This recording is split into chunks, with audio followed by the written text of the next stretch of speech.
America అధ్యక్షుడు Donald Trump ఏం మాట్లాడినా అందులో పైకి వినిపించే అర్థం ఒకటి ఉంటే మరికొంతమంది ధ్వనించే సౌండ్ మరొకటి ఉంటుంది. ఈ క్రమంలో తాజాగా అణ్వాయుధాలపై అమెరికాకున్న శక్తిని వెల్లడిస్తూ రష్యా, చైనాల అధ్యక్షుల టాపిక్ ఎత్తి చేసిన వ్యాఖ్యలు వైరల్ గా మారాయి. ఇప్పుడు ఈ విషయం ప్రపంచవ్యాప్తంగా హాట్ టాపిక్ గా మారింది. ప్రపంచం మొత్తాన్ని 150 సార్లు పేల్చేయగలిగే అణ్వాయుధాలు తమ వద్దున్నాయని అమెరికా అధ్యక్షుడు ట్రంప్ అన్నారు. అలా అంటూనే అణు నిరాయుధీకరణ గొప్ప విషయమని, ఈ అంశంపై ఇప్పటికే రష్యా అధ్యక్షుడు పుతిన్, చైనా అధినేత జిన్పింగ్ తో చర్చించినట్టు వెల్లడించారు. అమెరికన్ బిజినెస్ ఫోరంలో ఈ మేరకు వ్యాఖ్యానించారు. ఇందులో భాగంగా అణు సామర్థ్యాలతో అమెరికా మొదటి స్థానంలో, రష్యా, చైనాలను తరువాతి స్థానాల్లో ఉంచిన ట్రంప్, వ్లాదిమిర్ పుతిన్, జిన్పింగ్ వంటి నాయకులు ఇప్పుడు తమ డబ్బును ఇతర విషయాలపై ఖర్చు చేస్తారని అన్నారు.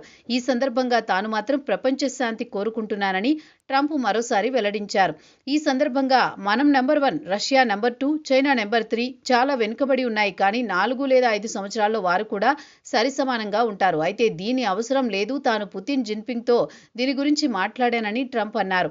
వాస్తవానికి 3 దశాబ్దాల విరామం తర్వాత అణ్వాయుధ పరీక్షలకు ఇప్పటికే ఏర్పాట్లు ప్రారంభమైనట్లు ఇటీవల ట్రంప్ వెల్లడించిన సంగతి తెలిసిందే. ఈ నిర్ణయాన్ని సమర్థించుకున్న ఆయన ప్రపంచంలో చాలా దేశాలు చురుగ్గా అణ్వాయుధాలు పరీక్షిస్తున్నాయని, ఈ జాబితాలో పాకిస్తాన్ కూడా ఉందని పేర్కొన్నారు.